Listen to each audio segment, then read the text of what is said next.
Good afternoon, everyone, and welcome to the regular meeting of the Public Works and Infrastructure Committee for February 16th, 2023. I am Andrew Johnson. I am the committee chair. And at this time, I will ask the clerk to call the roll so we can verify that we have a quorum. Councilmember Payne. Present. Wansley is absent. Vita. Present. Chugtai. Present. Vice Chair Koski. Present. Chair Johnson. Present. There are 5 members present. Let the record reflect that we have a quorum. With that, the agenda for today's meeting is before us. There are 4 items on the consent agenda and 1 receive and file item, which I will read for the record. Item number 5 is approving the list of routes and dates for the 2023 Minneapolis Open Streets. Item number 6 is approving a sub-grant agreement with the Division of Homeland Security for the Building Resilient Infrastructure and Communities program. Item number 7 is authorizing acceptance of a Carbon X carbon capture unit gift from CenterPoint Energy to pilot emerging greenhouse gas emission reduction techniques. Item number 8 is approving a legislative direction that would provide a high-level analysis of potential city-led sidewalk, snow, and ice removal programs that could be fully implemented by winter of 2027. And item number 9 is receiving and filing fourth quarter 2022 quarterly reports for traffic zones, restrictions, and controls. Is there any discussion on the consent agenda or any items that anyone would like to pull for further discussion? Councilmember Payne. Thank you, Chair Johnson. Yeah, I'd like to pull item number 5 for further discussion. All right, Councilmember Payne has pulled item number 5. Is there any additional discussion or any comments on the other items? Not seeing any, then I will move those other items. All those in approval, please say aye. Aye. Those opposed say nay. And those items carry. And now we will talk about item number 5. Councilmember Payne. Yeah, I was wondering if we had anybody from staff that could speak to our Open Streets program. And if not, I just wanted to raise, I was really disappointed to see Open Streets not making it to Central Avenue. It sounds like there might be a combination of budget or business support along the corridor, and I just wanted to extend that. I'd really like to bring that back to Central Avenue and do whatever we need to do this year to make sure it's budgeted appropriately, or even I'll go meet with the businesses along the corridor and just ensure that we try to get that back. So if I'll put this out into the ether. If there's anyone that wants to partner with me to bring Open Streets back to Northeast, that would be great, because we actually don't have Open Streets anywhere east of the Mississippi right now. So, and I think it's a really powerful program. All right, thank you, Councilmember Payne. Director Anderson Kelleher. So thank you, Mr. Chair, and thank you, Councilmember Payne. And I think we anticipated that this would be a disappointment to the Northeast community. The reasons for each of the routes are quite special and specialized, because the traditional West Broadway route is being changed this year to be Glenwood in anticipation of Blue Line extension into the future. We also, in partnership with our streets, have looked at the 2 signature routes, Lyndale and East Lake, and are bringing those back. And then bringing to a new community, the Cedar Riverside community, Open Streets for this year. So we have heard you, and I hope that we can continue to work into the future on having a Northeast route. Yeah, happy to partner on that. Thanks. Thank you. Any additional comments or discussion on this item? Not seeing any, then all those in approval of item number 5, please signify by saying aye. Aye. Those opposed say nay, and that motion carries. Also note we've been joined by Councilmember Wansley. And now we'll move on to our first public hearing of the day, which is considering project approval and assessments for the 4th Avenue South Street Resurfacing Project. Director Anderson Kelleher, who will be presenting on this item today. Thank you, Mr. Chair and committee members. Today, Larry Masamoto, Principal Professional Engineer, Transportation Maintenance and Repair, will be making this presentation. Thank you. Welcome, Mr. Matsumoto. Good afternoon, committee chair, members of the Public Works Infrastructure Committee.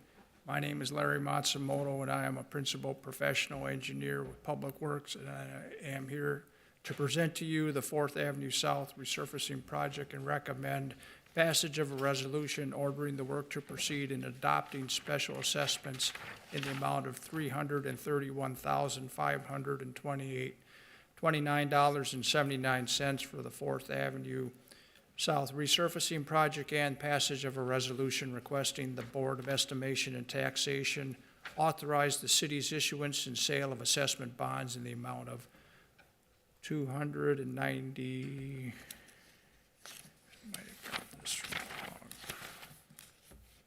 $333,529.79. Bloomington Avenue South is a municipal state aid street and bounded by 38th Street East to 46th Street East. The street was reconstructed in 1988 and has a pavement condition index of 71. There was a ADA ped ramp improvement upgrades on this street last year, along with some minor gas company improvements and services performed. Public Works hosted a virtual pre-public hearing meeting on Thursday, February 9th, at 6:30 p.m. with 273 invitations mailed, and there were no attendees who attended the virtual meeting. On November 17th, the City Council designated the improvements proposed in the 2023 street resurfacing program. The purpose of the asphalt pavement resurfacing program is to extend the life of some of the city streets which are not scheduled for preventive maintenance, renovation, or reconstruction in the foreseeable future. The resurfacing program is addressing city streets that are at the point in their life cycle where a new surface will extend the street's life and improve the ride quality, neighborhood livability, and help slow the overall deterioration of our city street system. The 2023 resurfacing program is identified in the 20-year streets funding plan and is included in the capital improvement program. The purpose of street resurfacing special assessments were determined by applying the 2023 uniform assessment rate to the land area benefited parcels located within the street influence zone along the improved streets. These assessments are not calculated based on project cost alone. The city uses a formula that combines influence area with the annual established uniform assessment rate. This formula is carefully considered and applied by city staff and is intended to account and reflect for each project value to the benefited properties. Information has been provided in notices on how persons may repay the special assessments in full without interest if they so choose. The City Council has passed resolutions whereby deferment of special assessments may be obtained by showing hardship for any homesteaded property owned by a person 65 years of age or older or retired by virtue of a permanent and total disability. This concludes my presentation, and I am available for any questions. Thank you. Thank you, Mr. Matsumoto. Quick question. I heard you say Bloomington Avenue South in this. Where was the information you just presented all related to 4th Avenue South? I'm sorry. I have 3 public hearings. Gotcha. So you're just kind of including all of those details together. Is that? It is 4th Avenue South. Perfect. Sure. Yes. Excellent. Thank you. I really appreciate that. So now, thank you for the presentation. I'm going to open the public hearing and see if anyone is here to speak. And we have one speaker signed up for 4th Avenue South street resurfacing. Joanne, if you could please come on up and speak. And then I'll note we do have a timer. We are giving everyone 2 minutes who is here to speak today. And so if you hear a beep, I'll just ask you to wrap up wherever. This is my very first time appearing here. I'm from Town Oaks, and I'm representing some of the people you were speaking about, 65 and over. They're concerned about that amount that they have to pay, if it's a one-time deal, or if it's something that the Public Works is going to continue to do anytime they need the streets resurfaced to charge the community who are already paying, their own property taxes. So some people cannot afford to pay that $142.27 that lives in Town Oaks. So I'm representing the people that are over 65. I'm 79. So that was my concern. All right. Well, thank you. You mentioned something about a letter that has gone out to the people 65 and over. I will let Paul Koenig from Special Assessments respond to that on Okay. the ability to do. Well, the reason I'm bringing it up because we have not received a letter, so that's why I'm asking. You mentioned something that a letter had Oh, gone yeah. to the community. So we'll just, thank you for your testimony. Really appreciate that. We do have staff here that can connect up Okay. with you as well. Well, So thank we'll you. just, Appreciate yeah, it. have you connect up with them as well. Let's see if there's anyone else that we have here for this specific project for Fourth Avenue South reconstruction. Please come on up if you're here to testify on that. I know we do have a few different items as well today. Bloomington Avenue South, which will be next, followed by Falwell East. And then 17th Avenue, or 37th Avenue South. Yeah. Okay, so that'll be our third item. Yeah, thank you. So is anyone else here to testify on 4th Avenue South street resurfacing? You are here for that one. Perfect. Come on up, please. And then afterwards, I will ask you to sign in with our clerk Perfect. as well. Thank you. My name is Beth Cullen, and I live on 26th Avenue South. And my husband and I are just a little bit opposed to this project, given the cost. I think this is a lower income community, and people are struggling right now. And there's also a lot of other considerations. For example, our property is directly across from a school and a church, and we have bus traffic, we have church traffic that, causes wear and tear on the road. And we would have attended the virtual meeting that we were invited to, but the invite did not arrive until after the meeting, so that might have been why there was 0 participants there. I think it arrived 4 days after the meeting. So I feel that the community has not had a chance to understand the project and to hear that information and understand the impacts further to us. All right, thank you. That's it. Thank you. Is anyone else here to speak on this item? And just sign in. And please, yes, over at our clerk's office, or clerk. Anyone else? Not seeing any, I'm going to go ahead and close the public hearing and see if there are any comments or questions or discussion from committee members. My question to staff would be around this piece around the mailer arriving 4 days after the virtual meeting. Do we have any information on that? Have we heard this concern from residents? Mr. Chair, I think Yes. Mr. Keating can help tell us when the notice was mailed. Perfect. Thank you. I will note that there are significant delays in the postal system, so I think Sure. it'd be important to hear when this was mailed out. Thank you. Good afternoon, Chair Johnson, Paul Keating, Supervising Engineering Tech 2 with Transportation Engineering Design. Sorry, it's a new title, so remembering it. All of the mailings for all of the projects are mailed out or sent to DSC for mailing within the statutory requirement of 14 days prior to the public hearing. That's also a week prior to the neighborhood meetings. So if they weren't received, then there must have been a delay in the mail. And that is something that is just out of our control. Thank you. Do we know if this has been a widespread effect? Is this an isolated incident? Have we heard This is the from? first time hearing of it. Okay, gotcha. Thank you. And then I'll note as well for the concerns to definitely connect up with our staff around the assessments because they take a look at that as well when folks show up with concerns. Any additional comments or questions from committee members?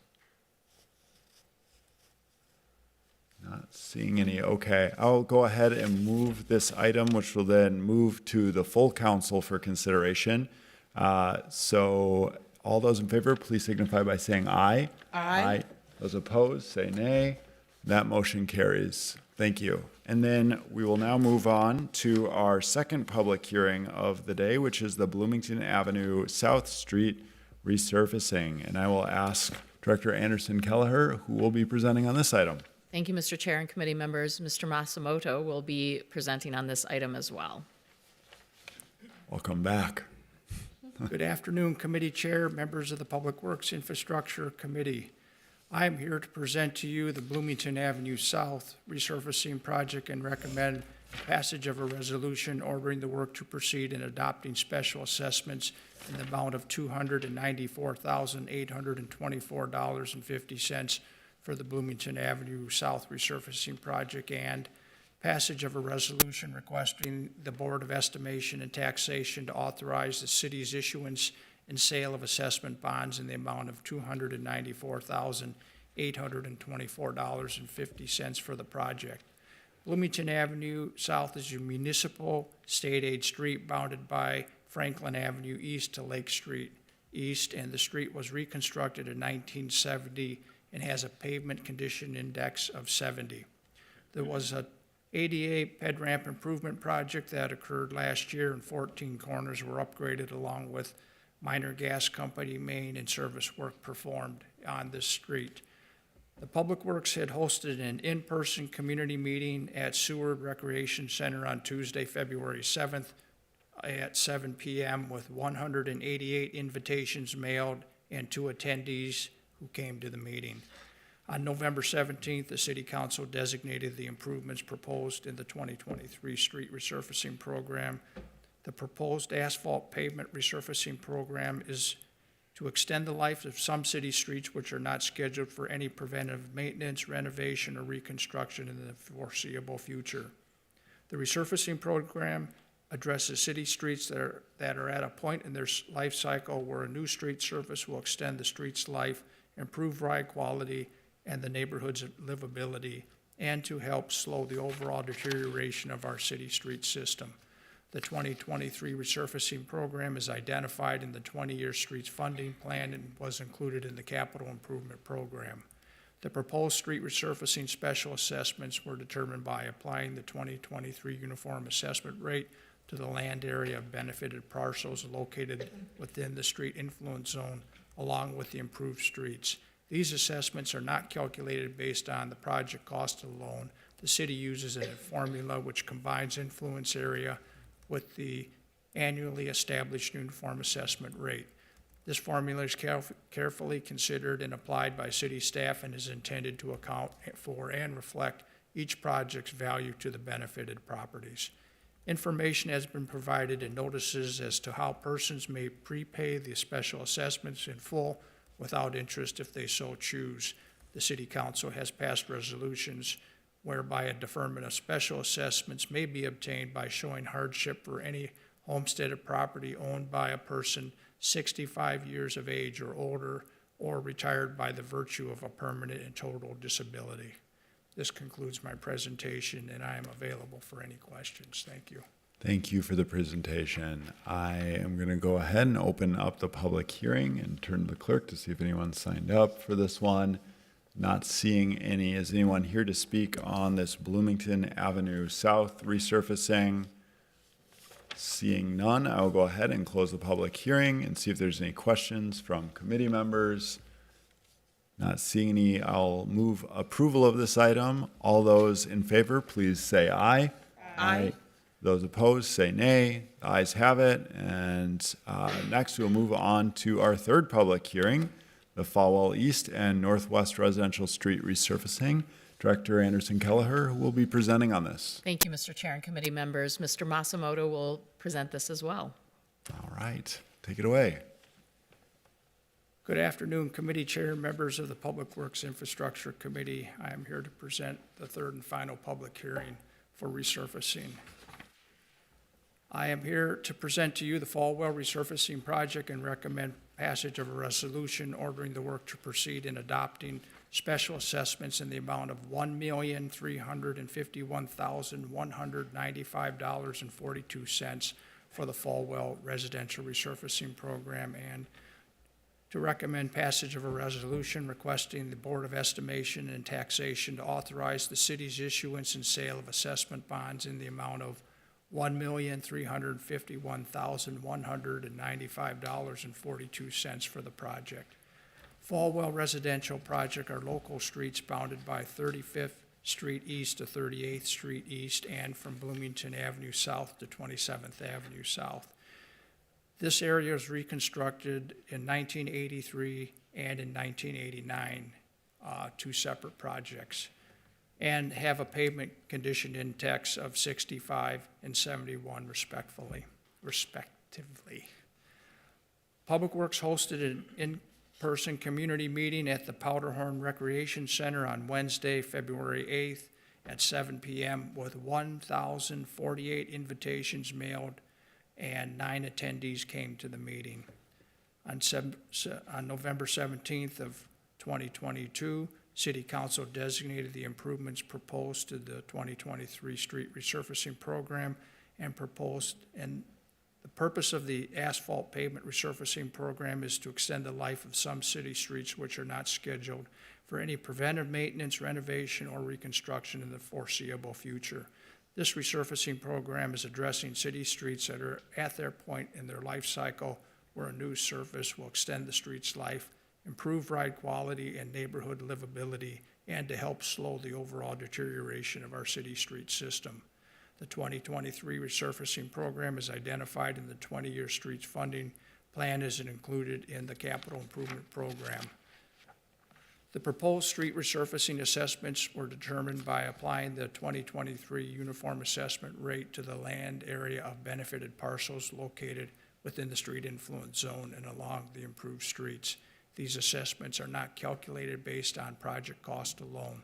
The city uses a formula that combines influence area with the annually established uniform assessment rate. This formula is carefully considered and applied by city staff and is intended to account for and reflect each project's value to the benefited properties. Information has been provided in the notices on how persons may prepay the special assessments in full without interest if they so choose. The City Council has passed resolutions whereby a deferment of special assessments may be obtained by showing hardship for any homesteaded property owned by a person 65 years of age or older or retired by virtue of a permanent and total disability. This concludes my presentation, and I am available for any questions. Thank you. Thank you, and appreciate the presentation. And I'm going to go ahead and open the public hearing. We have two people signed up to speak on this. The first is Troy, and then followed by Douglas. Troy, please. Welcome.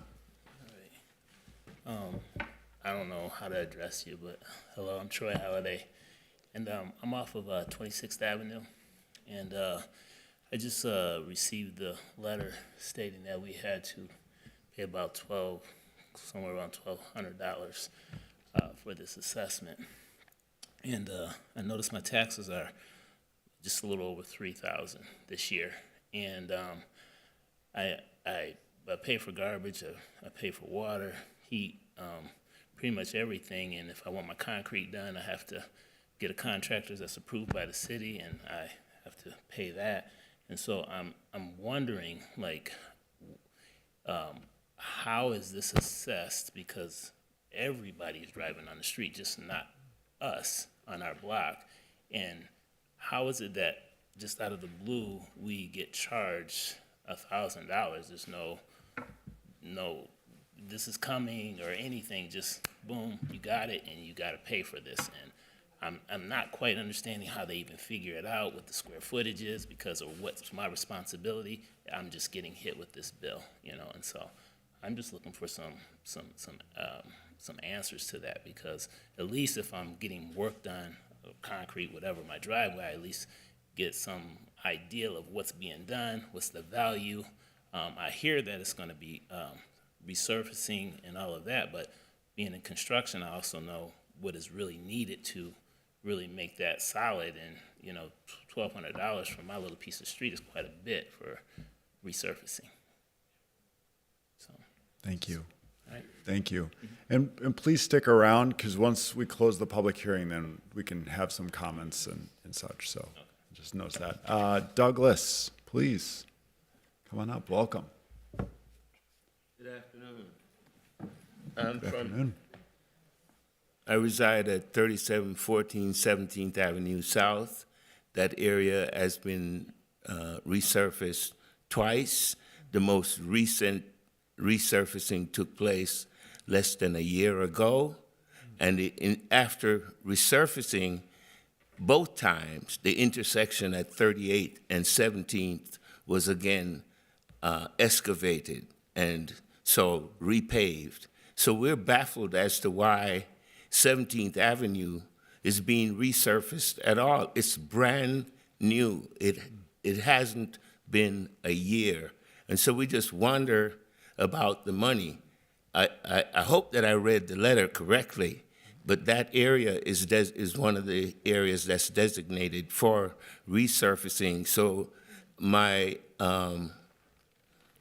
fellow residents who were not able to attend the meeting are also outraged that this is taking place. So we're asking you to take a look at that, because it makes absolutely no sense. The other aspect is most of those homes that are on that street are over 100 years. Every time we have that kind of digging, some of the sewage pipes become ruptured.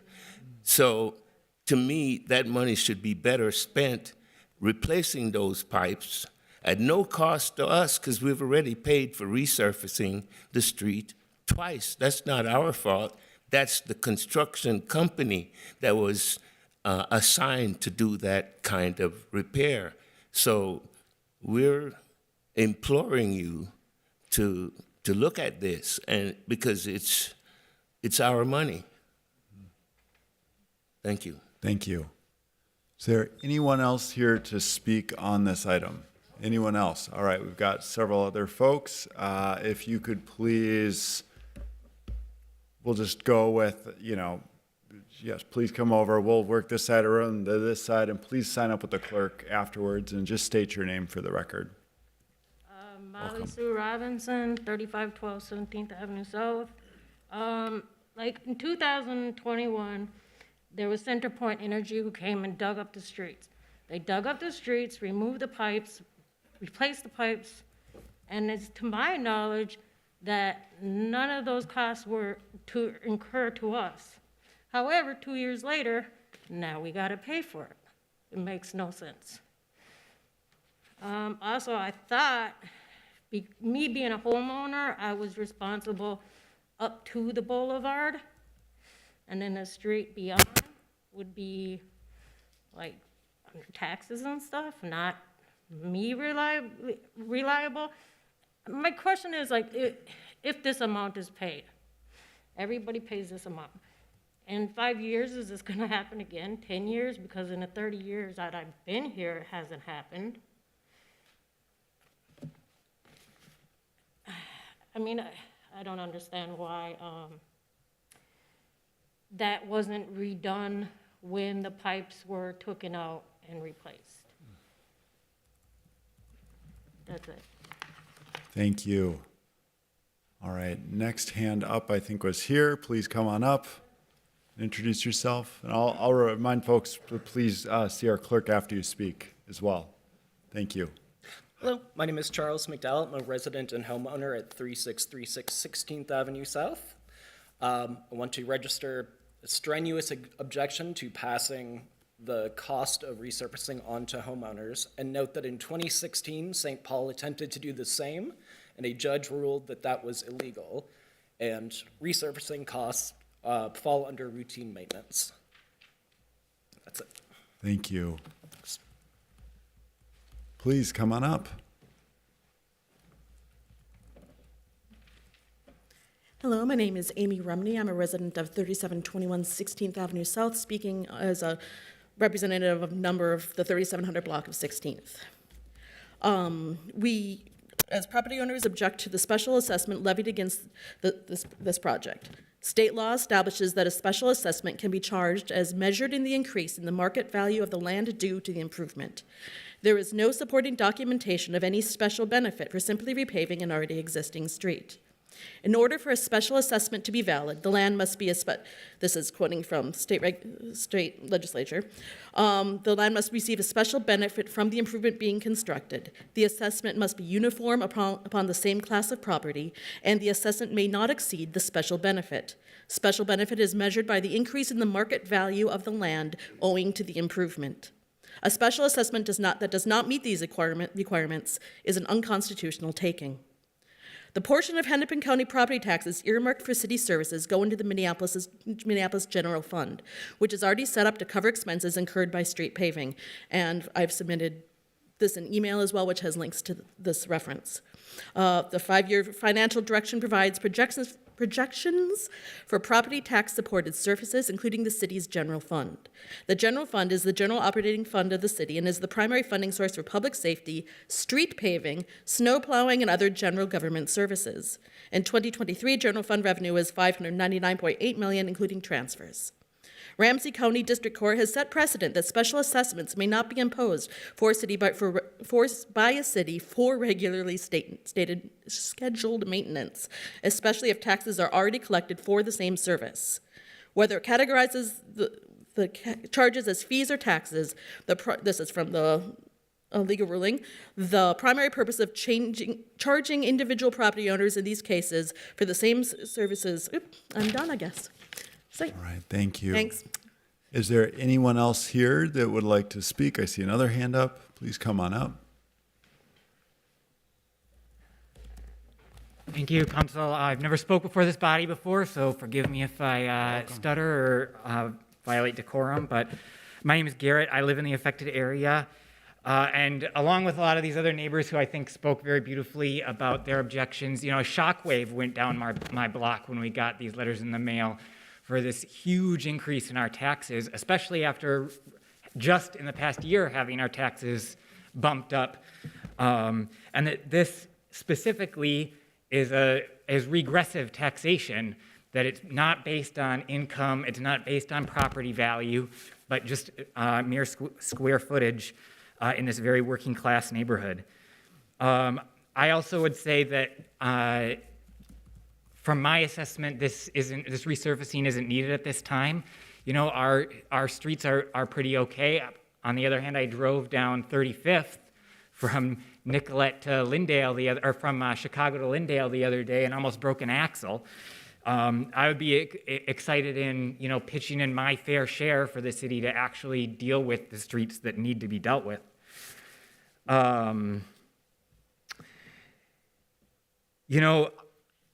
I would also just add that it's pretty frustrating, I think, for a lot of the residents, especially in this area, living between George Floyd Square and the 3rd Precinct.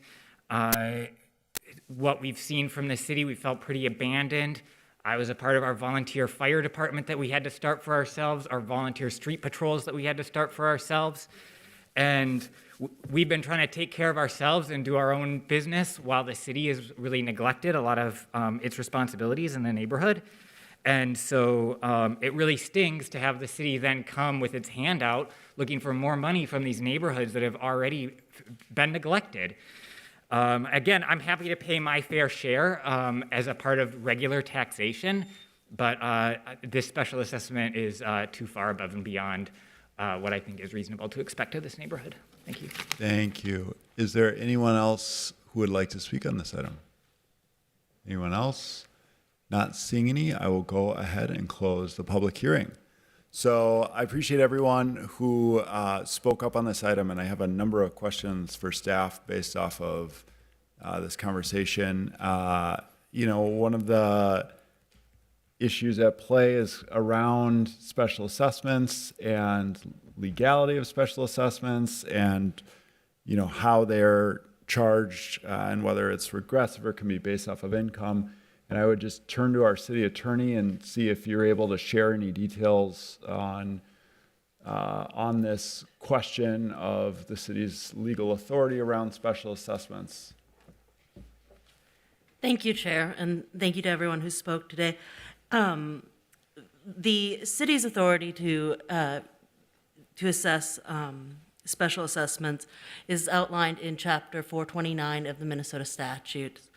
A special assessment is a tax aimed at imposing local improvement costs on those who benefit from the improvement. And they're statutorily laid out tests that cities meet. And I know that our special assessment team has incorporated that into the uniform assessment rate as well. I'm happy to answer specific questions if there's. Yeah, I guess, Councilmember Chugtai, do you have a follow-up on this? Yeah, Okay, if that's please. okay. Yes. Thank you, Mr. Chair. to our city attorney. There was a person who spoke during the public hearing about some case law from the city of St. Paul, and wondering if you can speak specifically to that in regards to this special assessment. I believe that the resident was speaking about the First Baptist decision issued by a Ramsey County judge in May of 2022. And that decision dealt with St. Paul's specific right-of-way program that had already undergone significant pushback from the state. The city of Minneapolis operates its programs in a different manner than St. Paul's did, and does not, has outlined its own special authority for the assessments that we do. So the details of that, I'd be happy to answer offline, but don't have everything exactly in front of me right now. Thank you. Councilmember Wansley? Thank you, Chair Johnson. And sorry if you might have also answered this. This is towards our staff. A number of the residents raised the fact that this had been resurfaced less than 2 years ago. Can someone provide clarification if that's, yeah? Mr. Chair. Yeah, Director. I think there is, and this happens in Public Works a lot. Our partners in utilities are out doing work in the street, and that is not resurfacing, that is not street reconstruction. It may look like it because they are digging up their infrastructure, and they're allowed to do that under permitting, but they did not reconstruct the street, they did not resurface this street. And unfortunately for the residents in this area, they are going to be disrupted by this in rapid succession, but it was not a street resurfacing, and no one was charged by the city for those activities. Thank you. Thank you, Director.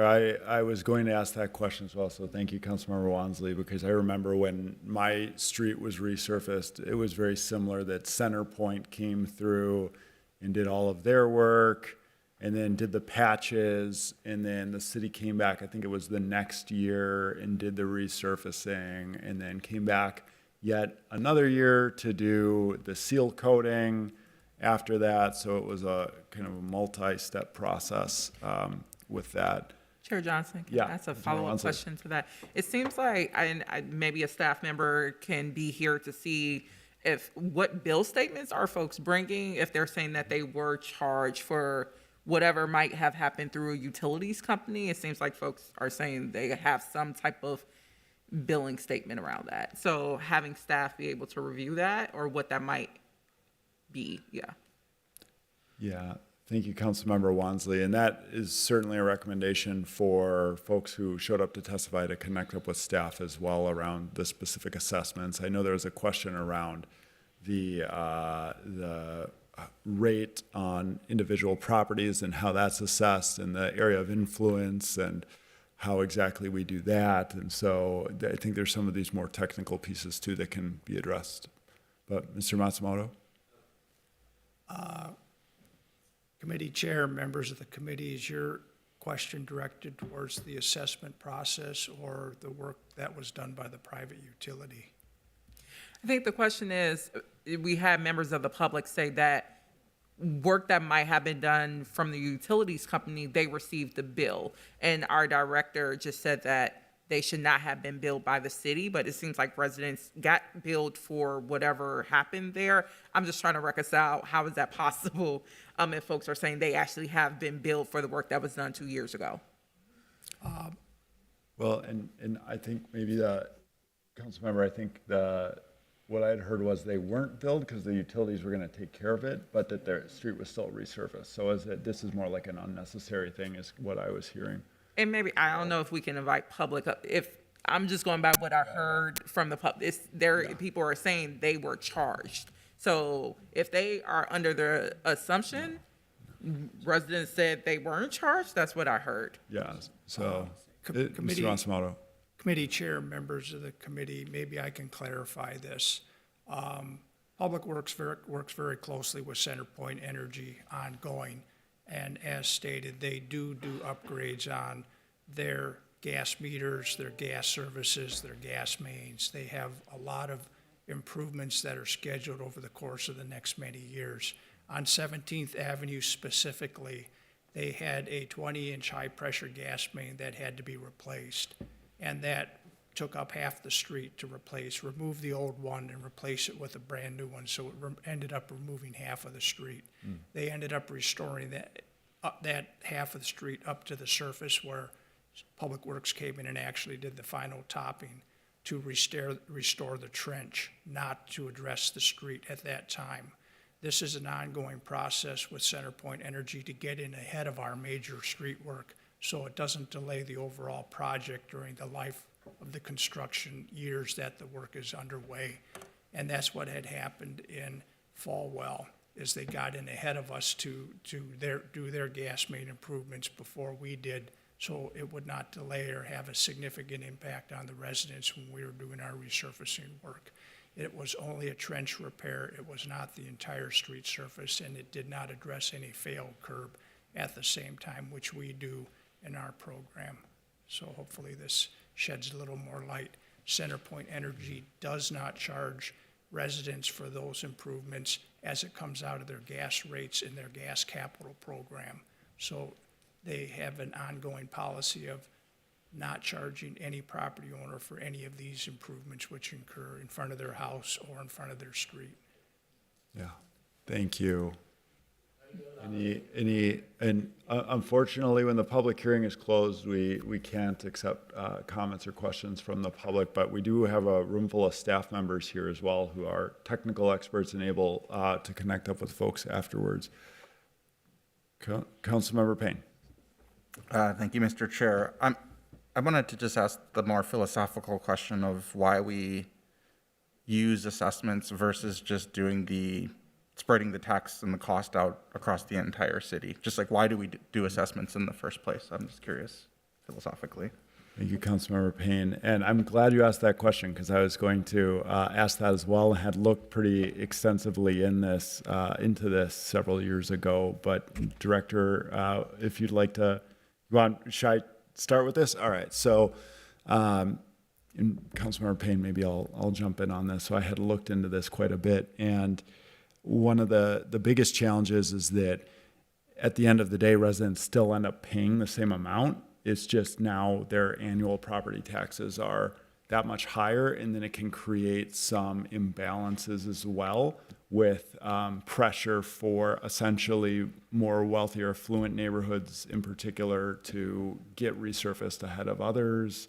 And I'm happy to chat a lot more about this, but there were like a number of different pros and cons essentially to it. And so I think it's from my take at least, it was a political decision for this body to consider. At one point, that decision was made around assessments.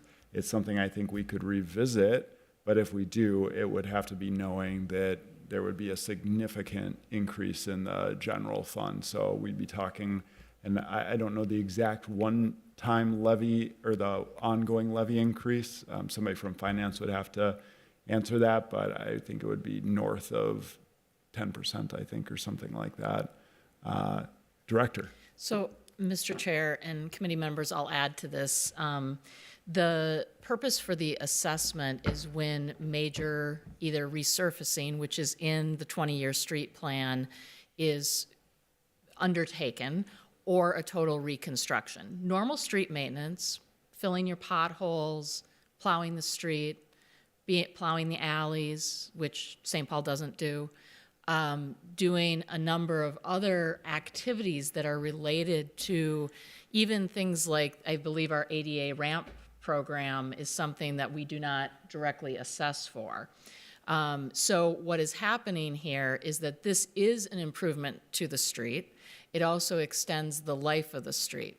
The idea behind assessments, which I believe every city in the state does use in some way for major either reconstruction or something like a resurfacing, is an important part of the financing of these items because they're above and beyond normal maintenance.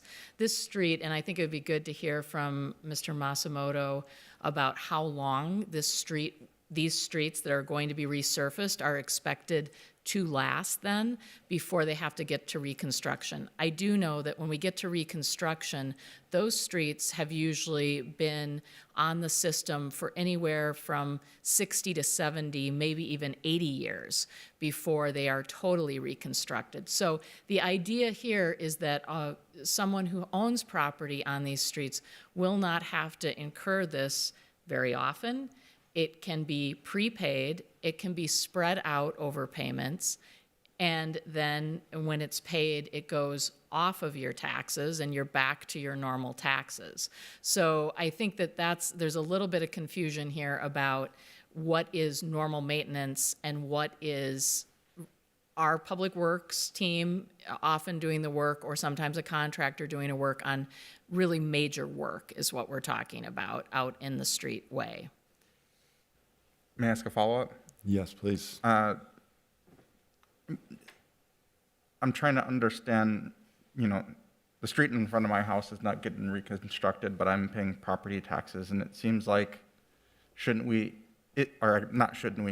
it not possible for us to basically spread that tax burden out across the entire population, and just that's part of our annual budgeting of, maintenance plus capital improvement, and the levy is established on a yearly basis based on that capital need rather than at the individual property tax owner? Mr. Chair and committee members, I think the choice would be between slowing down the street, both resurfacing and reconstruction program then, because in the current city budget, there would not be enough money to work as we are doing in the 20-year street plan. Regular maintenance is good maintenance. It actually will help over time of keeping less potholes, better condition for everyone who is utilizing that. By the way, we also do receive funding from the state for those county state aid streets, and that comes through formula through the Department of Transportation. That's where people are paying their gas tax. I know a lot about this, having been the former MnDOT commissioner and a legislator, and that is where cities and counties and townships actually do share in that redistribution of the gas tax. And is it enough? I would tell you no. I think we're working actively with our legislative delegation to make sure that there is more money for local units of government in that way, because that is when people talk about, well, isn't everyone supposed to pay?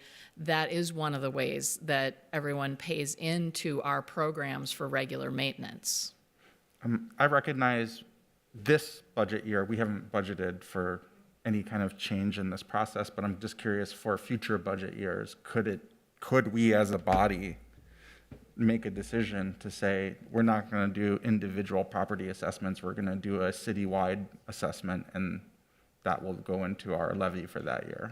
So, Mr. Chair and council members, I think there's always, policymakers always get to explore there are in this way.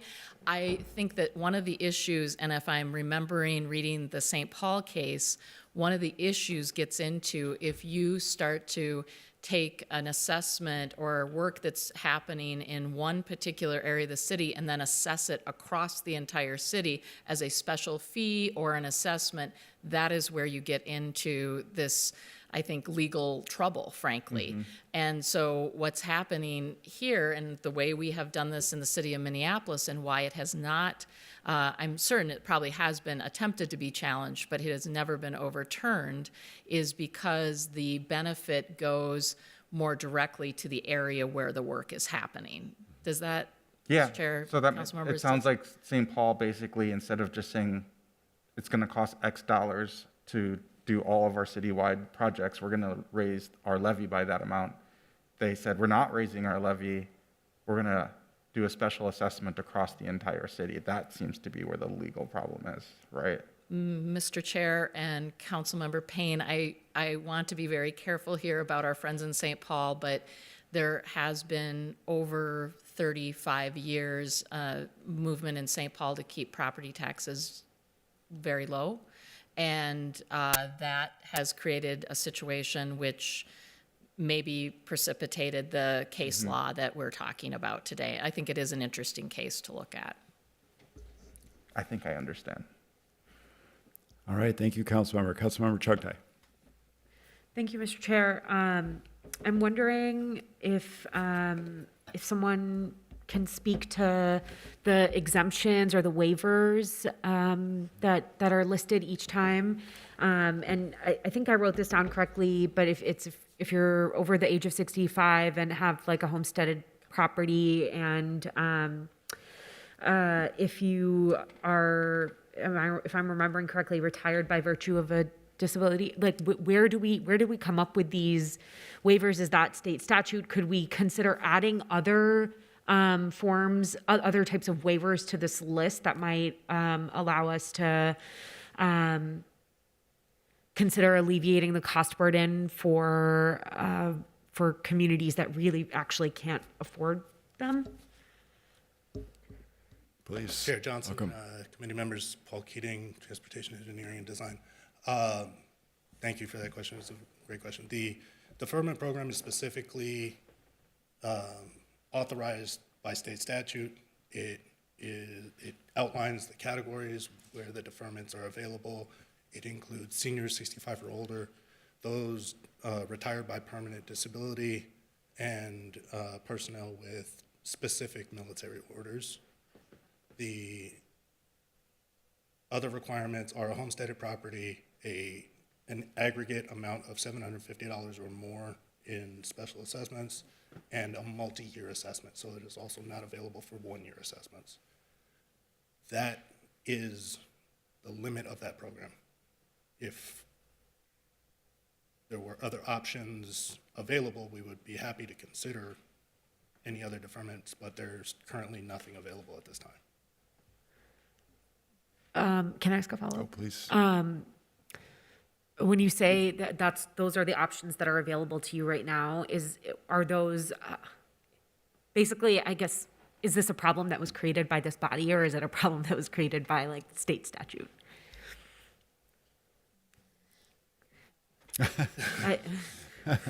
All right, yeah, Director, please.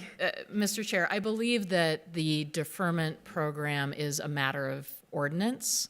Obviously, it would be something that through the city attorney's office, we'd have to work very closely with them to make sure that it would be legal under state statute. But it is allowed under state statute. I don't remember the year that this deferment process was passed by the city council, but maybe Ms. Bremer from the city attorney's office has that, and we can follow up with you. Yeah, I think that answers my question. I think all I wanted to know is this something that's written into ordinance, meaning this body has the authority and the ability to look at it and change it and perhaps update the deferment process to be, more inclusive of the reality that we're living in right now. So that answers my question. I think I'm good, Ms. Bremer. Thank you.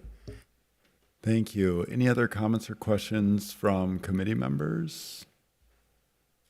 Not seeing any, I'll just say I really appreciate the robust discussion and the questions from committee members on this. I think in our term, we've never really gotten into kind of the meat and potatoes of special assessments and the history and these different trade-offs of whether it's, fully out of the general fund or continuing with special assessments. And so, in fact, even thinking back in my time on Public Works, the Public Works Committee, which has gone through different names, so it used to be TPW, I don't remember a discussion like this in that regard, so I think this is really good. Director. Mr. Chair, just to add one more thing about the budget, and just, I think for context, Public Works in the budget that you all recently approved budgets about $8 million in special assessments. So that gives you kind of the range there, or the top for this next 2-year period. That'd be $16 million for the next 2 years that would need to be filled if somehow there was a change in how things were done. Yeah, thank you, Director. And there's other considerations too, like for folks that currently have special assessments on the rolls that recently had resurfacings, would you want to make them whole? Or folks that recently paid, how would you kind of address the equity situation in that? So some things to consider for council members as there's discussions here. Councilmember Koski. Thank you, Chair Johnson. Just to kind of peel the onion back, and maybe you could help answer this. When we talk about the 20-year resurfacing plan, could you help us understand? I mean, we have many, many roads in the city of Minneapolis, but could you just tell us a little bit about how each area gets selected, why they're selected, and kind of the order in which this happens? And because I heard one of the community members said, I've lived in my home for 30 years, this has never happened, but there's a reason for that with this plan. But just curious if you could just peel the onion back a little bit for us. Committee chair, members of the committee, I have the fortune of being around long enough where many of these streets were reconstructed in my tenure, and I'm resurfacing them still in my tenure. In 1965 was the first year that the City of Minneapolis Public Works Department, under the direction of the City Council, implemented what was known at that time as the Residential Reconstruction Program. And the City Council and the city committed to paving all 625 miles of city streets. That took a long time, and Public Works took the lead in that activity and construction. During that period of time, as the years rolled forward, as we were paving those 625 miles, as we were coming to the closure of the program, we knew that many of the streets that we hit back in 65, 68, 71 were getting old, and they would not continue to last indefinitely. So in 1997, Public Works proposed a program to circle back in those streets and essentially address the pavement surface and failed curb and gutter. By doing so, the base was in still good shape, the drainage facilities were still in good shape. So for a modest amount of cost to the public, we could extend the life of those streets even further. And that's where the program was, the impetus of this program was created. It was called renovation at the time, but then it spun off into 2008. It was reconfigured into what was known as resurfacing with the same concept. We would go back and take a look at areas that we paved, residential areas, and we would identify them and repave them. Falwell East was one, Falwell Northwest was another, where they were actually paved out in those years stated earlier in my presentation, and we're going back this year to repave them. At the same time, Public Works uses a process called the Pavement Condition Index Rating, where we go out and we look and rate all of the streets to determine the condition of the roads. It's a simple number. It's 1 to 100. As the number starts to drop lower and lower, then it becomes a target for resurfacing. And so we use this as a programming method to determine which streets are target streets for this process called resurfacing, so we can continue to extend the lives of these streets. Does that answer your question? Yeah, and thank you. And I'm going to turn to our director. Mr. Chair, I think that Ms. Hager, who directs transportation planning, would like to also assist with this answer. Welcome, Ms. Hager. Thank you, Mr. Chair, committee members. Specifically for the 20-year streets funding plan, Larry's absolutely correct. We do use pavement condition to help identify where we're going to invest in the capital program. That's a big driver, but we're also looking at our safety data. And if you remember, with the 20-year streets funding plan, the city council asked us to also consider racial and economic equity in our criteria. So we have some equity-based criteria that we look at as well. So we're looking at vehicle availability, our modal plans in our transportation action plan, where population densities are and where destinations are that people are trying to get to and from, and how they do that. and we're looking at demographics and information from the census. So all of that's combined together and scored across the city to help us identify where those investments will be. Thank you. All right. And I want to note that we've been joined by Councilmember Chavez. Would you like to say anything, Councilmember Chavez? Yeah, thank you, Chair Johnson. Hi, everyone. My name is Jason Chavez, Councilmember of the 9th Ward.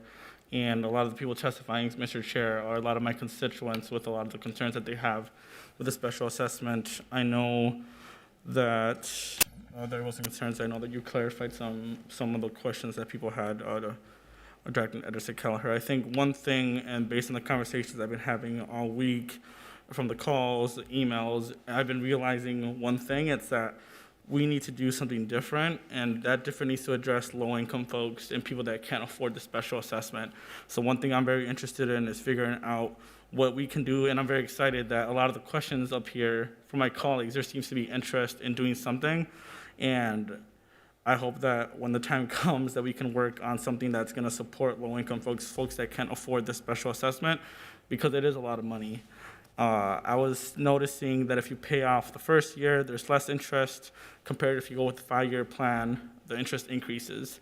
And I think that's something that could be easily fixed. I think there could be more support for the deferment plan that has, for people that are 65 and older, there's ways that we can make that a better exemption for people and seniors that are aging in place that need more support.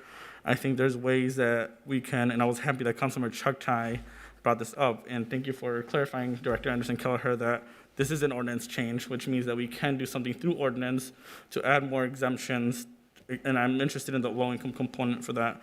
But overall, I was in a meeting in my ward just now, and I had to put on the YouTube video because I was hearing my constituents, talking about the situation, and just want to let them know that I hear them. And I think as a body, I'm excited that there's interest in this committee to at least figure out if there's something we can do in general with these things. And my email is going to be open to anybody that wants to continue talking about this. But yeah, I just think that something should be done differently. And I've been hearing my constituents loud and clear, and I support them in figuring that pathway forward. Thank you, Councilmember Chavez. Is there any additional discussion or comments or questions? Councilmember Wansley. Thank you, Chair Johnson, and also thank you, Councilmember Chavez, for coming and giving us context that this has been, a top priority, as we heard today, for like many of your constituents, and really thinking of how do we reconcile the challenges that our special assessments present to working class people that spoke today. So I'm super excited to see, this committee look at exploring, is it a listening session, is it a legislative directive, like what is the next steps, and helping us figure out some tangible policy direction to address this, and do so in partnership with, pretty sure it's not just your constituents, this is probably, a challenge that many of our residents, especially working class residents, are having to encounter and stress about. So really excited to see this be a matter that this body takes up more. And as you mentioned, even Chair Johnson, this is the first time we've really weighed heavily in on this. And I credit that to the residents who showed up today, really made this very clear that this is a priority that this body needs to take up, specifically this committee. So thank you for that. But yeah, I just want to say thank you for also coming to the committee and doubling down, nope, these are my people for sure. We need to be centering the equity in this work too. Thank you, Councilmember. Any additional discussion, comments, or questions? Not seeing any. So with that, I will move this item to our full council for consideration. All those in approval, please signify by saying aye. Aye. Those opposed say nay. And that motion carries. And I would again encourage folks who showed up today to have conversations with our staff who are here. I know they'll jump out into the hallway after this. We do have one more public hearing item. And then I know they'll be free after that. Councilmember Wansley, yes. As we set up the next public hearing, I just wanted to have the clerks record I vote for the consent agenda that was passed earlier since I was not here. Yeah, and I'm happy, without any objection, the clerk will record that. Thank you. Thank you. We will next move on to our final public hearing of the day before turning to our discussion item, and that is for 37th Avenue Northeast Street Reconstruction Project. Director Anderson Keller, who will be presenting on this item? So, Mr. Chair, Ole Mercinger will be presenting on behalf of Transportation Engineering Design. I see people leaving the room. I'm just wondering if our assessing staff somebody could step out with this one so that they can talk to people. Sorry about that. Please. Thank you, I Director. don't know if I people appreciate have that. left or, thanks. Thank you. Welcome. Good afternoon, Mr. Chair, council members. Ole Mercinger, Principal Professional Engineer, Transportation Engineering Design in Public Works. Today I'm presenting the public hearing for the 37th Avenue Northeast Reconstruction Project. That's City Project number 6778. This is a cooperative project with Columbia Heights and includes the reconstruction of 37th Avenue Northeast between Central Avenue Northeast and Stinson Boulevard. The street is the municipal boundary between Minneapolis and Columbia Heights. Elements of the project include removing of pavement and replacement with new sidewalk, ped ramps, bike facility, new pavement, curb and gutter, green infrastructure, street lighting, and other utility improvements. The project will include also new signage and new pavement markings. The total project cost is $13.5 million. The total street reconstruction and reassessment is $370,157. $370,157.32. And this is based on the 2023 reconstruction assessment rates and the influence area method, which is $2.75 per square foot for non-residential and 91 cents per square foot for residential properties. And these assessments are payable over a 20-year period, as this is a reconstruction project. Other funding for the project includes cooperative funding from our partners, Columbia Heights, net debt bonds, municipal state aid, and federal aid for this project. We've completed a number of outreach meetings with the public as part of this project through project development and design, and we had a virtual pre-assessment meeting on February 6th to discuss questions related to these assessments. Today we're asking that the City Council pass a resolution ordering the work to proceed and adopting the special assessments and authorizing sale of assessment bonds and abandonment, removal of any areaways that may be in conflict with the project. With that, that's the end of my presentation. For any questions. Thank you for the presentation. I will go ahead and open the public hearing on this item and see if anyone is signed up to speak. Not seeing that anyone has. Is anyone here to speak on this item? Not seeing anyone here to speak, I'll go ahead and close the public hearing and then see if there are any comments or questions from council members. Councilmember Payne. Thank you, Chair Johnson. Yeah, so I recognize the complexity of this project from a multi-jurisdictional basis. It's not just Minneapolis and Columbia Heights, but it's also crossing across the Canadian Pacific train track. And then we also have the F line coming through. So I have a couple questions related to with the knowledge of that complexity as context. So there's a bike lane going in on the north side of this, and I have had some constituents concerned about it being on the north side versus the south side, largely because of the intersection on the west of the project. So Reservoir Boulevard comes in and creates kind of a multi-cornered intersection right there that's a little bit complex. And I'm curious, is there any special consideration for either signaling or coordinating with Met Council as it relates to the design of that intersection and reducing conflict points for bikers? Thank you. Mr. Chair, Councilmember Payne, the intersection I believe you're mentioning is the Central Avenue intersection with the project.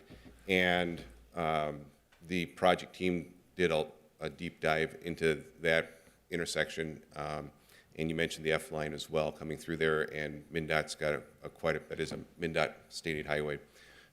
So at this point, any modifications to that project would be, or that intersection would be done as part of that MnDOT work. And I think that would be something that would be addressed at that time with that project about any sort of special signaling for bicyclists or indicators that way, so. Yeah, I'd like to stay engaged as the project gets to the point where we might be able to influence MnDOT just to make sure that we don't lose sight of that consideration. Then I have another question about the rail crossing. I know that we've got an easement from Canadian Pacific to restore that rail crossing. I had a constituent reach out about the rail crossing on Johnson Street, just south of 37th. I'm assuming that's not included in this project. Would you have any insight on what it looks like to get that easement and how, basically the railroad crossing at Johnson Street is in really rough shape, and I'm just trying to figure out what's the roadmap to repairing that. Councilmember Johnson, or Chair Johnson, Councilmember Payne. Working with the Class 1 railroads within the city of Minneapolis can be challenging at times, and there is different levels of, I will say, right-of-way ownership in those scenarios. And historically, the city of Minneapolis actually had a railroad committee that permitted railroad tracks across our right-of-way. In contrast, there is actually rail lines where the railroad preceded the city streets and the planning of the city streets, and so it's a challenge in looking at those right-of-way aspects, and then who ends up paying for those types of improvements to the crossings. And in some situations, it's on the rail authority. In situations where the streets come afterwards, it's usually on the municipalities. Okay, thank you. All right, thank you, Councilmember Payne. Any other discussion or questions on this item? Not seeing any, I'll go ahead and move approval. All those in favor, please signify by saying aye. Aye. Those opposed, say nay, and that motion carries. Finally, we've completed our public hearings today and move on to our final discussion item, which is the 2022 Waste Characterization and Capture Rate Study. And Director Anderson Kelleher, who will be presenting on this item today? So thank you, Mr. Chair and committee members. Since he so rarely gets to come to committee, we're going to have Mr. Herberholz, the Director of Solid Waste and Recycling, introduce Ms. Kish and tell you a little bit about this. This is actually, I think, one of the first really, really memorable things that I went out and saw in solid waste and recycling when I started almost a year ago. And I'm excited to hear about this report. I hope you are all as well. Perfect. Thank you. Welcome, Director. Good afternoon, Chair Johnson, committee members. Dave Herberholz, I'm the Director of Solid Waste and Recycling for the city, and very pleased to be here and very excited to introduce Kelly Kish, who's our recycling coordinator for the city. She's going to be presenting on a capture rate study that we had done last year. A very good amount of information, pertinent information to help us enhance our very successful recycling program that we already have, but also to help us with initiatives to move the diversion rate even higher. So with that, I'd like to introduce Kelly Kish. Welcome, Ms. Kish. And I'm going to quick make a note to committee members. This is a really great presentation with lots of detailed information. I think what would make the most sense is if we can hold questions until the end. So as we're going along, please write down any questions you have and any associated slides, and we can revisit those at the end. Thank you. Welcome, Ms. Kish. All right. Thank you, Chair Johnson, committee members. As others have mentioned, my name is Kelly Kish. I am the recycling coordinator in the Solid Waste and Recycling Division of Public Works. I am very happy to be here today to finally release the results of this 2022 waste characterization and capture rate study that was completed last year. Real quick, before I get into the results, I do want to reiterate what Dave had mentioned, that we have a very successful, amazing collection program that is well loved by our residents. We have low contamination rates, we have high participation rates, and our contractors love the amount of outreach and education that we do, and we work very diligently with our neighborhood and community groups to help them, to bring more education and outreach within the community so we can increase our diversion and continue to lower those contamination rates. So back in 2022, we hired a contractor, which was Foth, and subcontractor MSW Consultants to complete the study on our behalf. We randomly selected 700 households, all of which were single family, throughout the city to be our sort participants. Half of these households that were selected were signed up for the organics recycling program, and half of them were not. It worked out pretty well for us that approximately 50% of our households are signed up. And the reason we chose to go with single-family homes only is it gives us the ability to compare apples to apples much easier than, say, multi-units down to single-family or even duplexes. So the dots on the map, the green ones are the households that are signed up for the organics recycling program, and the blue are the ones that were not. Our collection crews, or not collection, sorry, our cart service crews were the ones who physically went out, and when we got to these households, we took every cart they had set out for collection and exchanged them with empty, clean ones. So if they had 2 garbage carts out and 1 recycling cart, we took their 2 garbage carts, 1 recycling cart, and gave them a new one. So we were sampling all of the materials set out in carts at their house for the study. Those carts were brought back to our field office, where about 35 per day ended up being sorted. And through the contractor and subcontractor and all of the sorting staff, each of those carts was dumped out, physically sorted through into about 55 different categories. The picture in the middle on the screen shows all of the different bins. So there were 18 types of plastic we sorted, 9 different types of paper, 7 different types of metals, 5 types of organics, and then a whole bunch of other fun categories like building materials, textiles, household hazardous waste, diapers and hygiene products, and pet waste and bedding. And of course, we always, even with 55 categories, we still had to have the wonderful category called Other. So after the sorting was completed by each cart, the materials were weighed. You can see in the bottom photograph there is a curbside bin filled with cardboard and craft paper that's being weighed. They're recorded by the sample number and then also by what type of cart it came out of. So as you can imagine, we have a lot of data from this study. So why did we do all of this? Some of our goals with the study were to get updated information on the total composition of what's going in garbage carts, what's the breakdown of percentages of material in recycling carts, what is the contamination rate in our recycling and our organics recycling program, and then a new thing that by sorting these at the cart level, we are able to gather is what's called a capture rate.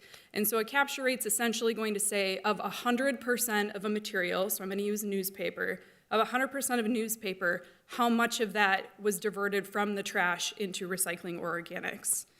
So we're going to use all of this information to increase and improve our education and outreach efforts to continue to increase diversion from the trash, reduce those contamination rates as well. And then one other thing I will note, Hennepin County did do a sort of just Minneapolis residential garbage back in 2016. They did that from the back of a truck.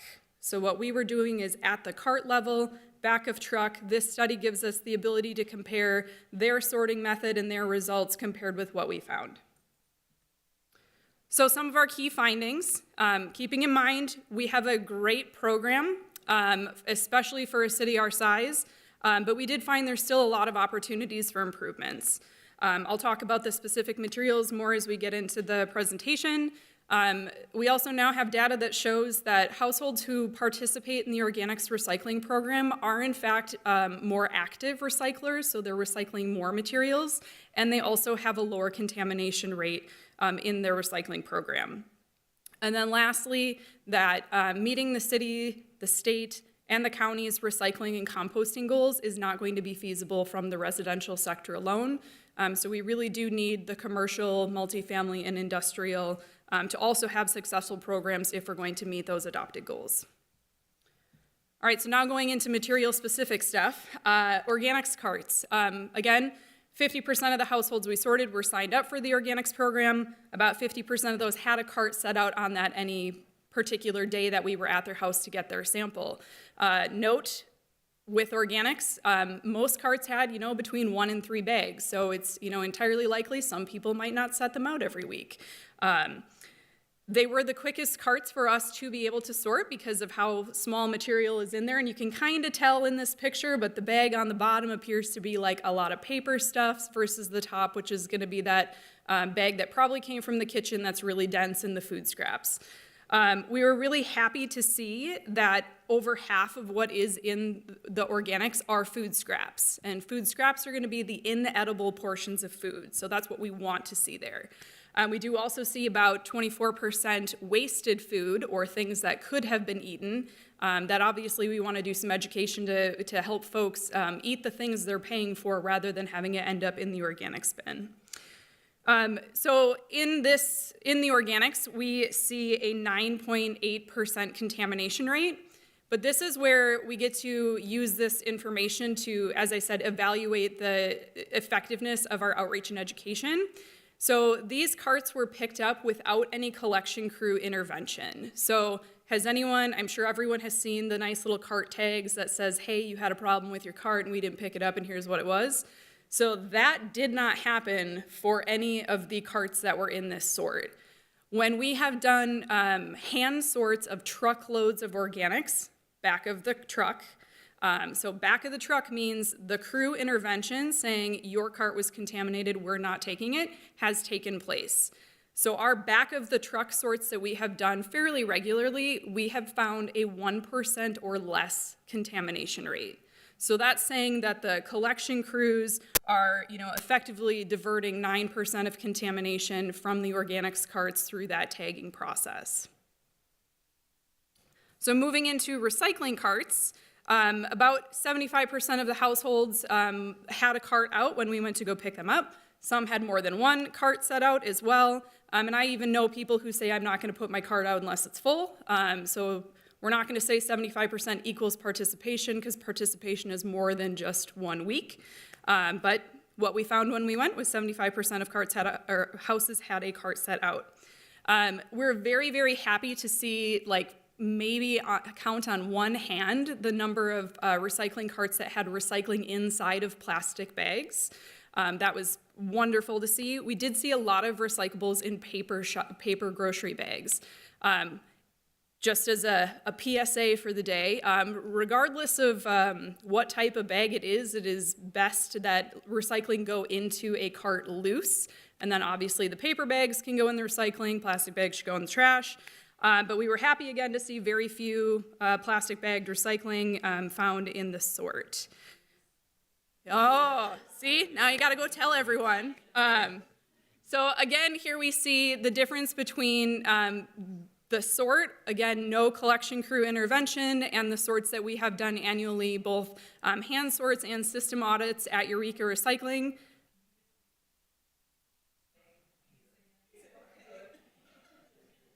Okay, so I know I was just trying to find out what I'm pulling Councilmember out from the sort Koski results. is doing with her recycling, so. You thought I was putting plastic bags. Can we get this Councilmember audited, her recycling stream audited? Thank you. All right. We'll see. All right, so anyway, so again, we see from the collection crews leaving those educational tags and not taking carts for contamination, about a 5% reduction in contamination that's actually ending up at the recycling facility. So hand claps for all of the collection crews and their efforts that they do each and every day to make sure that we have lower contaminants going to our facilities.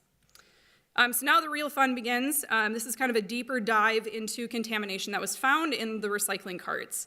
As you can see both in the pie chart and the bar chart here, that 40% of contamination comes from plastic items. The other plastic packaging that you see here at 17% are going to be plastics that are not labeled or things that have two different types of labels on them. And then cutlery and straws is at about 12%. So those are the two highest plastics. And then our next items are going to be food related. So whether it's food itself or the paper cups and to-go containers were the next highest contaminants. These really are not too surprising for us since all of the neighborhood and community events we go to, the questions we receive on our Facebook group or through emails, that people are really confused about plastics. And then some of those food service paper items, there's still a lot of questions with those as well. So now garbage carts. Even here, not everyone had a garbage cart set out when we went there to pick up their samples. Some people, again, had two. Some people did not have any.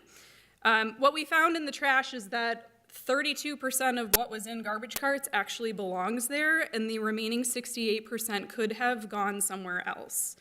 I'm going to dig a little bit deeper into what the top items were in the garbage here in just a minute. But this just proves, that even with the amount of outreach and education that we do, there's still a lot of room for us to increase our diversion rate. And we did find a lot of food and a lot of food packaging. And yes, I will just note that picture on the bottom, that table that smelled. And being it was springtime, we unfortunately also had a lot of spring yard cleaning bags, which was lovely.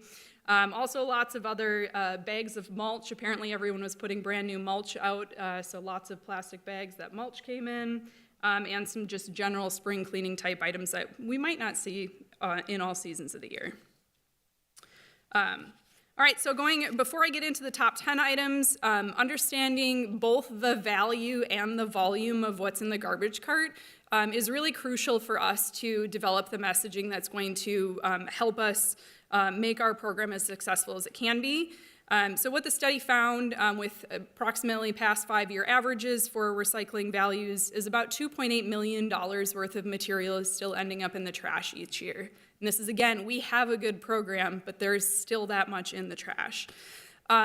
Aluminum cans, you can see here, only make up about 440 tons, so it's really not a large volume, but look at the dollar amount, $590,000 just in aluminum cans.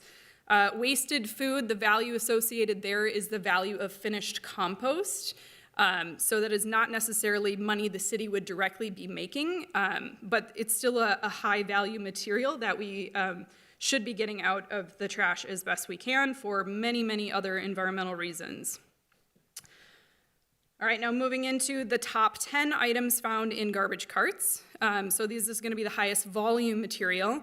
Very excited to see that there is not a single traditional recyclable item on that list.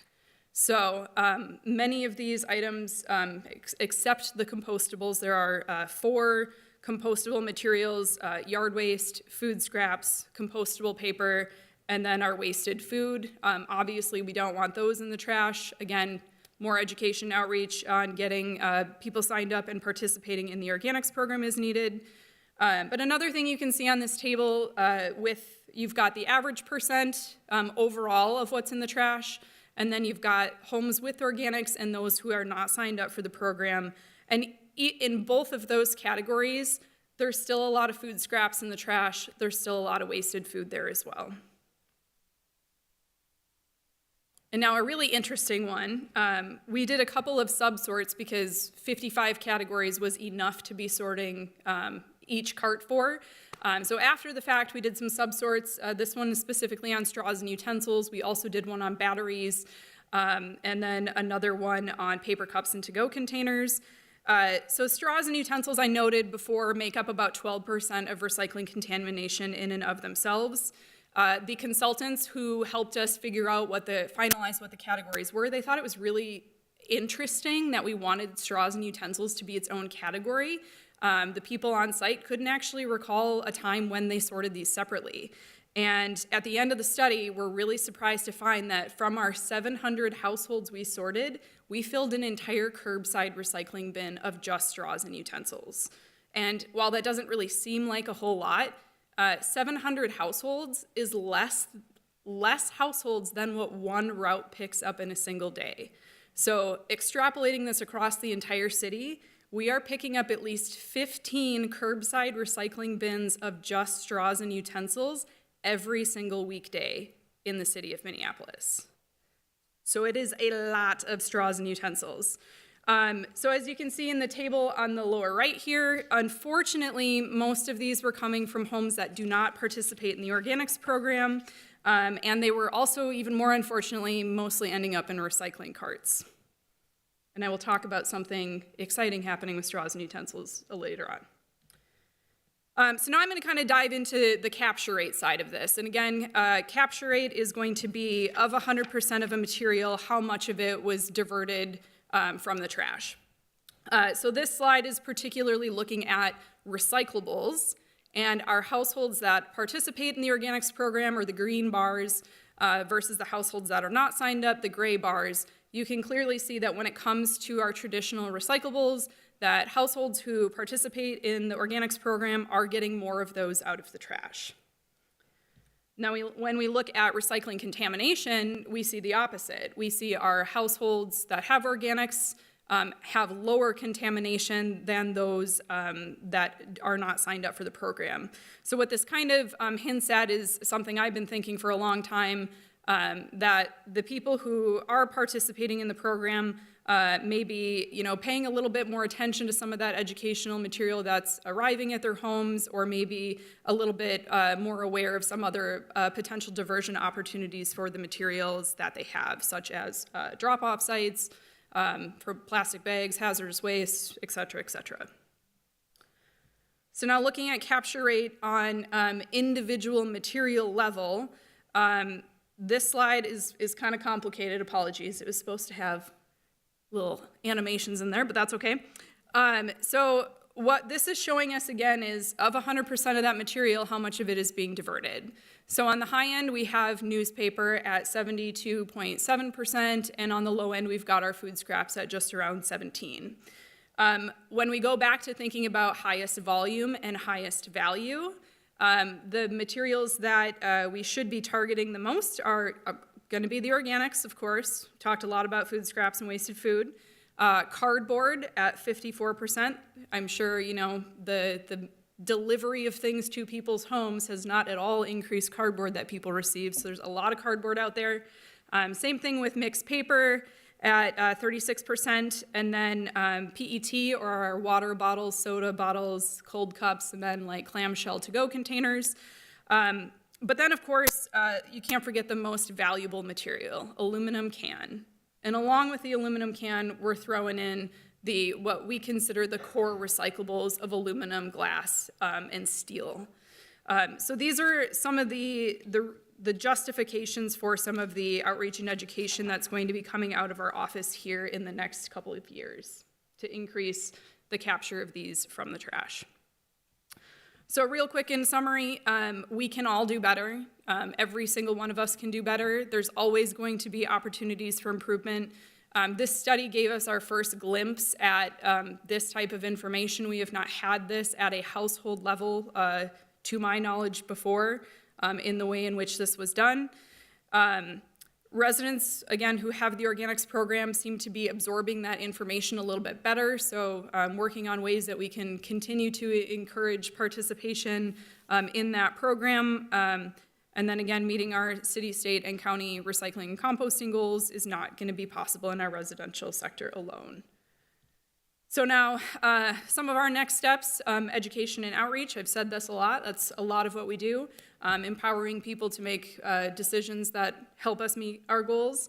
We're going to be focusing on those high-valued items, aluminum cans, the high value and the low current diversion of organics, and then the other high-valued and high-volumed items like the mixed papers and cardboard. We hope to continue to see reduction in contamination and hopefully get to use some fun strategies to really bring some of these pieces to the forefront for people to raise awareness of don't put recycling in bags, period, in your cart, or other fun facts. And then, again, yes, continue to increase the participation in the organics program. And some programmatic next changes. In our office, we are talking about a rate study for 2024, which will look more at potential mandatory recycling participation. Currently, it is not a requirement that people recycle in the city. Looking at potentially how are we going to be able to incentivize people to reduce more waste, which may look like changing our current base fee plus a tiny fee for your garbage cart around to having a lower base fee with differing fees for the sizes of carts. And then the health department is currently working on updates to the Green to Go ordinance, and not saying the ordinance is going to be opened. I believe this is all going to be done without having to actually open the code, but to no longer allow food establishments to be able to use black plastics, And then also to encourage them to only provide straws and utensils upon request and have that be much more of a talking point when they're out doing inspections. So this is a lot of information, and this is just a very brief overview. So if anyone is interested in a more detailed walkthrough with some of this information or even more of it, because I could have talked for over an hour, but I tried. I think I'm within 20 minutes. But again, we're really happy to finally get this forward and be able to get this out to the public so everyone knows where we stand and can be with us in working to increase our capture rate of readily recyclable materials. Wow, thank you for this presentation. I just have to say, before we get to comments or questions, this is one of the most interesting presentations I can remember seeing on the council, and it's just all the data. And then kudos to you as well for just having this great story to share about all of this and the presentation style and everything. So wonderful job. I'm not sure who was first, so Councilmember Vita. Thank you, Chair Johnson. Thank you so much, Ms. Kish. Yeah, thank you for coming to see it in person. You just stole my thunder. I was about to say, I came to see this in person. No, I came to see this in person, and I've been waiting to hear, what came of that. And this is fascinating. It's like, I need that extended 1 hour, whatever you have in my office, because I wasn't expecting that. The one thing that I was hoping for that didn't show up here was I asked the question when we were there, what do they do with all the money? So I was hoping there was a money category that people were. I don't actually think we found Yeah, people any money. accidentally throw money away in the trash all the time, right? We did find a checkbook and like some No, money-related cold hard things, cash. But no, we didn't find any Don't cold use hard people's cash. checkbooks. No, That's we the did not. problem. It was shredded. No, so I was really excited to see this, and also to learn that we've been doing it wrong. Something's wrong in my house, and I'm so excited about what my husband and I will talk about over dinner tomorrow. He needs to stop putting the cans in the paper bags and dropping them in the garbage. And I'm pretty sure I told him to do it that way. So I'm gonna apologize, and we're gonna move forward and do better. You're right by saying we can all do something better. I learned a lot from this. I'm looking forward to this getting better and better. Your plan to educate looks great. We started from a place of recycling not even being a normal thing, and these numbers, what you've done so far at the city has been great with getting people on board for recycling. So thank you so much. I think it's been a team effort, so. Thank you, Councilmember Payne. Thank you, Chair Johnson. Yeah, I'm of the generation that grew up where they taught you like songs about recycling in elementary school and, Captain Planet on TV. And I just remembered, yeah, I'm that old. And I just remembered when I learned that like a lot of the recycling program is actually almost non-existent because a lot of the various plastic categories are just not recyclable and there's no market for it. And so now I'm like having to orient my brain to the propaganda that I was like baked into me about recycling. And I'm just curious about like what the current, technology or market conditions are around some, like we know about PET, but it's like a lot of other plastics are just not recyclable. And in the past they were shipped overseas and ultimately either burned or, some other use for them that was not particularly environmentally friendly. So it's kind of like that aspiration of what recycling is supposed to be versus the actual reality of it. And I'm curious, like, where we as a city stand on some of those issues. And we see that as it translates to, not allowing colored plastics and other types of restrictions that are more in line with the reality of recycling. But I'm just curious about what the modern state of play is. Yeah, Chair Johnson, Councilmember Payne, thanks for the question. We could have a full-on super detailed can I or can't I recycle it, but I'll try and do this super quick and easy. So when the city's recycling guide comes out every year, which they're going to be mailed hopefully in the next week or two, so every one of your residents with our service is going to get a brand new can I, can't I, where does it go guide. What is on that guide in the recycling section is recycled. And so for plastics, here's your new fun tip for the day. Ready? Hold, hand up. No one's doing it. Okay, cool. Middle finger, ring finger down. This is the I love you sign in sign language. Plastics from your thumb, 1, 2, and 5 are the ones that can go in your recycling cart and have strong markets to be made in new items. When you get that guide in the mail, you're gonna see not only plastics 1, 2, and 5, but you are gonna see this visual on, oh no, wait, sorry, we're sending a different guide this year. If you get a new utility bill payer, they will get that still in the mail this coming year. But the overseas markets piece, being landlocked in the middle of the continent, it never really made economical sense for our materials to get shipped to a port to really go overseas. So we weren't, very little, if any, of material from Minnesota was part of the international trade. The standard supply and demand, high supply within the country, demand drops, and the financial implications definitely hit us. But our recycler, Eureka Recycling, really takes pride in having local markets, not only for the environmental benefits of lower transportation and environmental impacts of that, but also of keeping that value within the community and increasing local green jobs. So you can have confidence of what is on the guide that says this is getting recycled is actually being recycled. Really helpful. Thank you. Thank you, Councilmember. Councilmember Koski. Thank you, Chair Johnson. I just wanted to layer on the gratitude.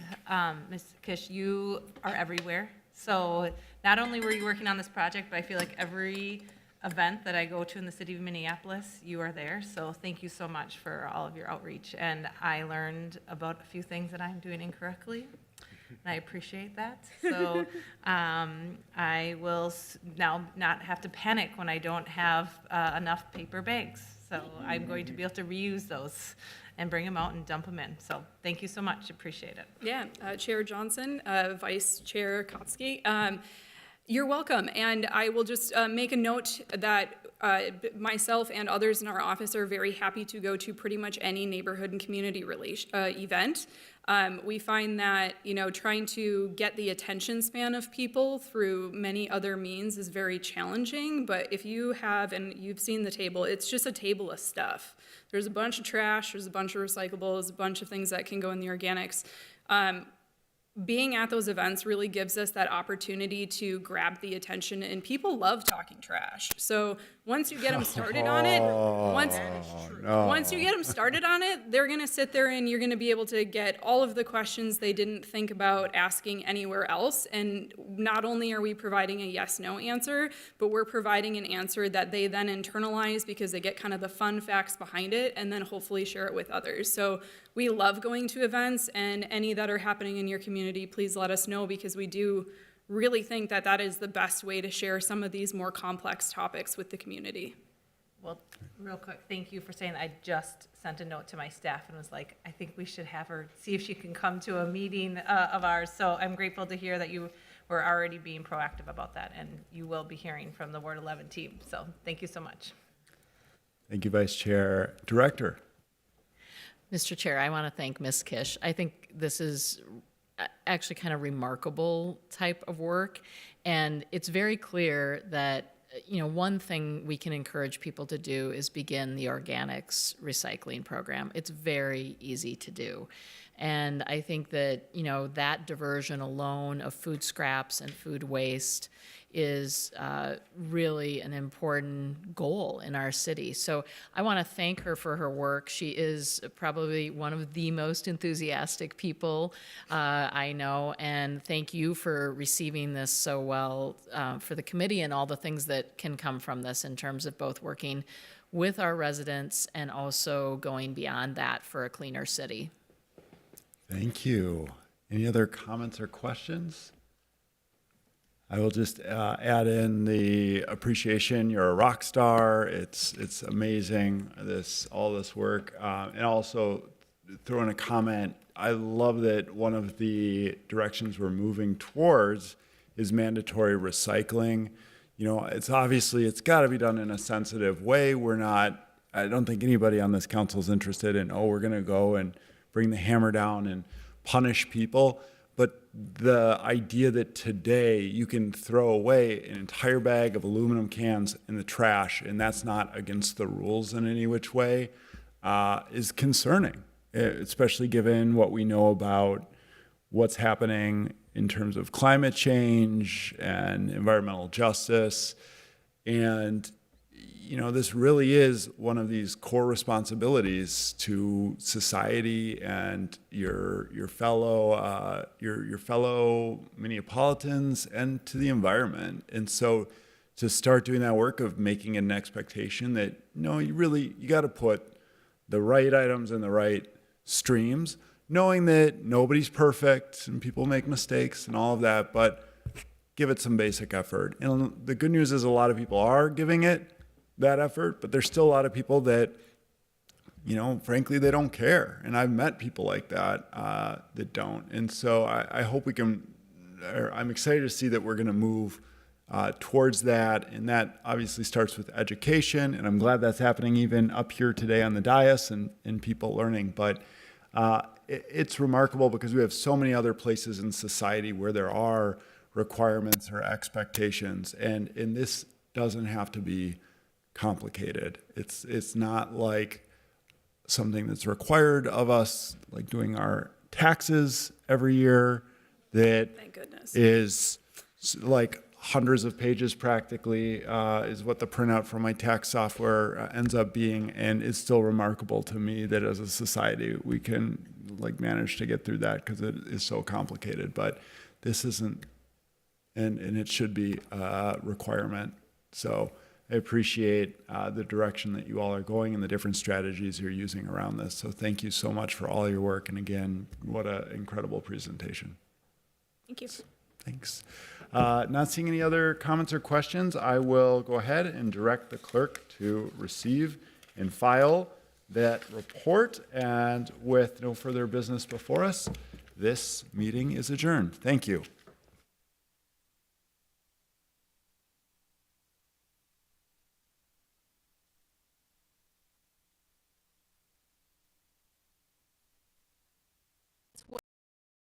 Could become provoked by another animal or a loud noise and get away from you.